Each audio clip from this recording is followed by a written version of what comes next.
Bible క్రైస్తవులను చదువుకోవద్దని చెప్పిందా? ఈ వీడియో యొక్క ముఖ్య ఉద్దేశ్యం ఏంటి అంటే, క్రైస్తవులైన వారికి ఒక క్లారిటీ ఇవ్వడం కోసం.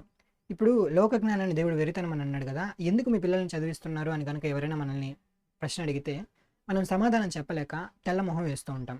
కొన్నిసార్లు సమాధానం చెప్పాలని ప్రయత్నించినా, ఆ సమాధానంలో క్లారిటీ అనేది ఉండదన్నమాట. అందుకనే ఈ వీడియో ద్వారా మీకు ఒక క్లారిటీ ఇవ్వాలని నేను భావించి ఈ వీడియో చేయడం జరుగుతుంది. ఖచ్చితంగా మీరు ఈ వీడియో పూర్తిగా చూస్తే మీకు ఆ క్లారిటీ వస్తుందని నేను భావిస్తున్నాను. ఇది నా గ్యారంటీ అనమాట. ఇలాంటి విషయాలు ఇంకా ఎక్కువ మంది తెలుసుకోవాలి కాబట్టి మన ఛానల్‌ని లైక్ చేయండి. ఎందుకంటే అది యూట్యూబ్ అనేది ఆటోమేటిక్‌గా రికమెండ్ చేస్తుంది. మీ వల్ల అయినంత మందికి షేర్ చేయండి.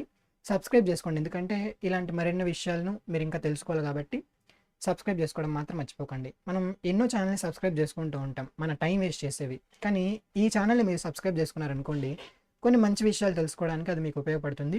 మీరు నష్టపోయేదైతే ఏమీ లేదు కాబట్టి ఖచ్చితంగా సబ్స్క్రైబ్ చేసుకోవడం మాత్రం మర్చిపోకండి.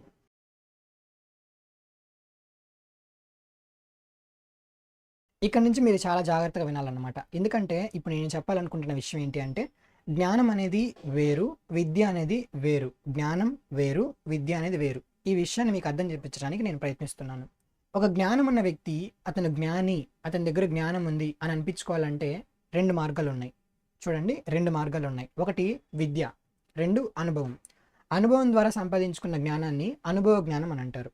విద్య ద్వారా సంపాదించుకున్న జ్ఞానాన్ని పుస్తక జ్ఞానం అంటారు.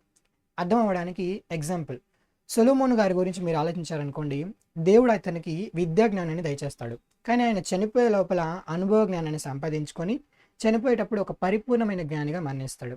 ఇక్కడ జ్ఞానాన్ని సంపాదించుకోవడానికి 2 మార్గాలు ఉన్నాయి. ఒకటి విద్య, 2 అనుభవం. అనుభవం ద్వారా వచ్చింది అనుభవ జ్ఞానం, విద్య ద్వారా వచ్చింది పుస్తక జ్ఞానం. 2 కలిపితేనే పరిపూర్ణమైన జ్ఞానం. ఇప్పుడు అనుభవం అంటే మీకు తెలుసు, అనుభవం అంటే మీ అందరికీ తెలుసు. కానీ విద్య అంటే ఏంటి? విద్యా జ్ఞానం అంటే ఏంటి? ఈ పుస్తక జ్ఞానం అంటే ఏంటి? విద్య అంటే ఎక్కడైతే మనం పుస్తకాలు చదువుతామో, పుస్తకాల ద్వారా మనం దేన్నైతే చదువుకుంటామో, దేన్నైతే గుర్తుపెట్టుకుంటామో అదే పుస్తక జ్ఞానం అనమాట. ఒక పరిపూర్ణమైన విద్యావంతుడు అంటే అతని దగ్గర ఇన్ఫర్మేషన్ ఉంటుంది, అలానే స్కిల్స్ ఉంటాయి, అలానే మారల్స్ అండ్ ఎథిక్స్ ఉంటాయి. మన విద్యా వ్యవస్థ కూడా ఇవి నేర్పించడానికే ఈ విద్యా వ్యవస్థ అనేది పనిచేస్తూ ఉంటుందన్నమాట. ఫర్ ఎగ్జాంపుల్కి ఇక విషయం మనకు అర్థమైంది కదా. ఇప్పుడు ఫీల్డ్లోకి వద్దాం. అంటే ఒక 10th క్లాస్ చదువుతున్న ఇండియాలో ఉన్న ఒక విద్యార్థి, ఆంధ్రప్రదేశ్లో ఉన్న ఒక విద్యార్థి పరిస్థితి ఎలా ఉంటుంది? అతను ఏం చదువుకుంటాడు? మీరు ఆలోచించండి. అతను 3 లాంగ్వేజ్ చదువుకుంటాడు. ఒకటి ఇంగ్లీష్. ఇంగ్లీష్ అనేది ఇండియాలో మీరు ఎక్కడ నిలబడినా మాట్లాడడానికి అది మీకు ఉపయోగపడుతుంది. అలానే హిందీ నేర్చుకుంటాడు. ఎందుకంటే హిందీ కూడా చాలా వరకు అందరికీ తెలిసిన భాష కాబట్టి. ఆ తర్వాత తెలుగు నేర్చుకుంటాడు. తెలుగు ఎందుకు? తెలుగు అనేది ఆంధ్రప్రదేశ్ ప్రాంతీయ భాష కాబట్టి. తమిళనాడులో అనుకోండి తమిళ్ నేర్చుకుంటారు. బీహార్లో అనుకోండి హిందీ నేర్చుకుంటారు. ఇలా భాషలు అనేవి నేర్చుకుంటారన్నమాట. తర్వాత మ్యాథ్స్ నేర్చుకుంటాడు. ఇప్పుడు మ్యాథ్స్ అనేది అదేమి సెపరేట్ సబ్జెక్ట్ కాదు, అది అందరికీ సంబంధించినది. ఇప్పుడు లెక్కలు అనేవి అందరికీ యూనివర్సల్ కదా, అందరికీ రావాలి కాబట్టి మ్యాథ్స్ అనేది నేర్చుకుంటారనమాట. ఆ తర్వాత బయాలజీ నేర్చుకుంటాడు. బయాలజీ ఎందుకంటే ఇది ఒక వృత్తిపరమైన చదువు అనమాట. ఇప్పుడు ఫర్ ఎగ్జాంపుల్ అతను ఒక డాక్టర్ అవ్వాలనుకున్నాడు అనుకోండి, బయాలజీ అనేది ఫౌండేషన్. అతను ఒక నర్స్ అవ్వాలనుకున్నది అనుకోండి, ఆమె ఒకవేళ నర్స్ అవ్వాలనుకున్నది అనుకోండి, అదొక ఫౌండేషన్ అనమాట బయాలజీ అనేది. అలానే సోషల్ నేర్చుకుంటారు. సోషల్ అంటే ఏంటి? సోషల్ అంటే ఇండియా యొక్క చరిత్ర. అది ఇండియా యొక్క చరిత్రను అంతా చెప్పుకుంటూ వస్తుంది. ఆ తర్వాత ఇండియాలో ఏ ఏ రాష్ట్రం ఎక్కడుంది, ఇలా వాటి గురించి మాట్లాడేది సోషల్ అనమాట. ఇప్పుడు దీన్ని విద్యగా మనం భావిస్తే ఇదే విద్య కన్ఫామ్గా. దీన్ని విద్యగా మనం చూస్తున్నాం కాబట్టి ఈ విద్య నేర్చుకోవడం వల్ల ఎక్కడైనా మనం నష్టపోతున్నామా? దీన్ని నేర్చుకోదని దేవుడు ఎందుకు అంటాడు? ఇది విద్య. విద్యకి జ్ఞానానికి ఉన్న తేడాను అర్థం చేసుకోవడానికి ఒక ఎగ్జాంపుల్ చెప్తా చూడండి. ఇప్పుడు ఇది ఒక ల్యాప్టాప్ అనమాట.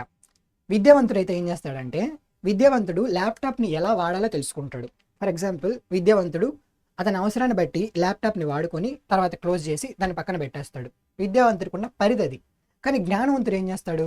జ్ఞానవంతుడు ల్యాప్టాప్ని ఓపెన్ చేసి ఇక్కడ ఇదెందుకు ఉంది, దీనివల్ల లాభం ఏంటి, ఇక్కడ ఇదెందుకు ఉంది, ఇక్కడ దీనివల్ల లాభం ఏంటి, దీన్ని ఇలా క్లోజ్ చేసి దీనివల్ల లాభం ఏంటి, అలానే దీనివల్ల లాభం ఏంటి, ఇలా దీంట్లో ఉన్న ప్రతి విషయాన్ని ఆయన పరిశీలించి తెలుసుకొని దాన్ని బెస్ట్గా ఎలా వాడాలి, తన జీవితంలో దాన్ని ఎలా పరిపూర్ణంగా వాడాలన్న విషయాన్ని ఆయన తెలుసుకుంటాడు. ఇది జ్ఞానవంతుడు చేసే పని అనమాట. ఇప్పుడు మీకు ఏమర్థమైంది? విద్య అంటే వేరు, జ్ఞానం అంటే వేరని అర్థమైంది. దేవుడు లోక జ్ఞానాన్ని వెరితనం అని అన్నాడా, లోక విద్యను వెరితనం అని అన్నాడా? ఈ మాటను మనం ఒకసారి బైబిల్లో చూసినట్లయితే, అపోస్తలుడైన పౌలు గారు కొరింథీయులకు రాసినటువంటి మొదటి పత్రిక 1వ అధ్యాయం 20వ వచనం, ఈ లోక జ్ఞానమును దేవుడు వెర్రితనముగా చేసి ఉన్నాడు కదా. అలానే 3వ అధ్యాయం 19వ వచనం, ఈ లోక జ్ఞానము దేవుని దృష్టికి వెర్రితనమే. ఇప్పుడు దేవుడు ఏమంటున్నాడంటే ఈ లోక జ్ఞానం అనేది దేవుని దృష్టికి వెర్రితనం అని అంటున్నాడు. ఈ లోక జ్ఞానం అనేది దేవుని దృష్టికి వెర్రితనం. లోక జ్ఞానం అనేది ఎలా ఉంటుందని మనం కనుక ఆలోచిస్తే, లోక జ్ఞానం ఉన్న వ్యక్తి, ఇప్పుడు బైబిల్‌లో ఇస్కరియోతు యూదా అని ఒక వ్యక్తి ఉంటాడు. ఆ వ్యక్తిని ఎలా చూస్తాడంటే ఇతను ఒక గొప్ప వ్యక్తిగా చూస్తాడు. ఎందుకు? యేసుక్రీస్తు దగ్గర మంచిగా కానుకలొస్తూ ఉంటాయి. డబ్బుల సంచి ఆయన దగ్గర పెట్టుకోవడానికి ఇస్కరియోతు యూదా మంచిగా ఆయన సెలెక్ట్ చేసుకున్నాడు. అలా ఆయన డబ్బులన్నీ తీసుకొని ఆయన యేసుక్రీస్తు ఉన్నంత వరకు ఉండిపోకుండా ఆ డబ్బులన్నిటిని వెనకేసుకుంటూ మంచిగా ఆయన ఎదుగుతూ వస్తున్నాడు. కాబట్టి ఇతను లోక జ్ఞానం ఉంది, ఇతను ఒక గొప్ప వ్యక్తిగా చూస్తూ ఉంటాడనమాట. లోక జ్ఞానం ఉన్న వ్యక్తి ఇస్కరియోతు యూదా అని. అంటే లోక జ్ఞానం ఏం నేర్పిస్తుందంటే, లోకంలో సులువుగా డబ్బు సంపాదించడం ఎలా, లోకంలో మనిషిని మాయ చేయడం ఎలా, తప్పు చేసినా దొరకకుండా ఉండడం ఎలా, లోకంలో ఈ లోకంకి సంబంధించిన విషయాలన్నిటినీ నేర్పించేదే లోక జ్ఞానం. లోక జ్ఞానంకున్న ఒక మైనస్ పాయింట్ ఏంటి అంటే, అది దేవుడిని ఎప్పటికీ కనుక్కోలేదు. మీరు లోక జ్ఞానంలో ఉత్తీర్ణులైన వాళ్ళని చూడండి, అంటే సైంటిస్టులు, సైన్స్ ఎప్పటికీ దేవుడిని ఒప్పుకోదనమాట. మీరు సైంటిస్టులలో ఎవరైనా ఒప్పుకుంటారు కానీ దేవుడు ఉన్నాడని, వాళ్ళు మనుషులు కాబట్టి. సైన్స్ అనేది మాత్రం ఎప్పటికీ దేవుడిని అస్సలు ఒప్పుకోదు. ఇప్పుడు మనకి దేవుడు లోక జ్ఞానాన్ని వెర్రితనం అని ఎందుకు అన్నాడో మనం ఆలోచిద్దాం.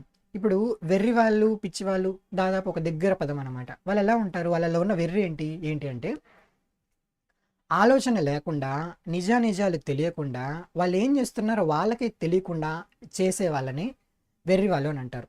పనులు చేసే వాళ్ళని వెర్రి వాళ్ళు అంటారు. దాన్నే వెర్రితనం అని కూడా అంటారు.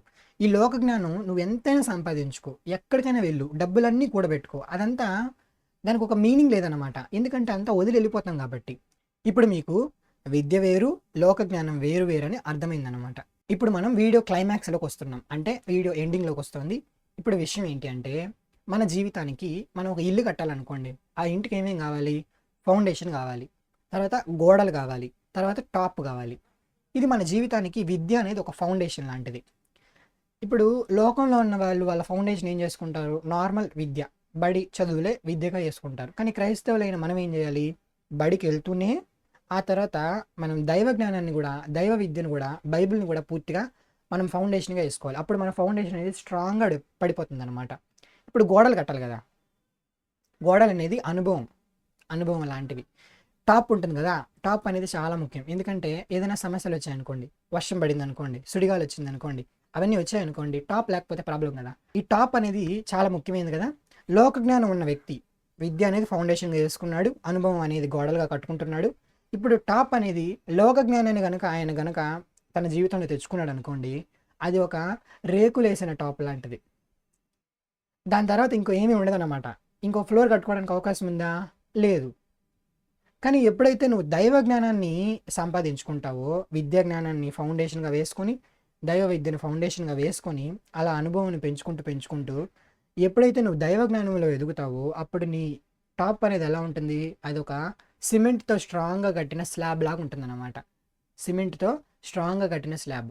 అంటే లోక జ్ఞానాన్ని సంపాదించుకున్న వ్యక్తి దాని తర్వాత ఇంకేమీ కట్టుకోలేడు. అంటే చనిపోయిన తర్వాత ఉన్న మంచి జీవితాన్ని అతను అనుభవించకుండా నరకానికి వెళ్ళిపోతాడు. ఎందుకంటే లోక జ్ఞానం అనేది దేవుణ్ణి పరిచయం చేయదు కాబట్టి.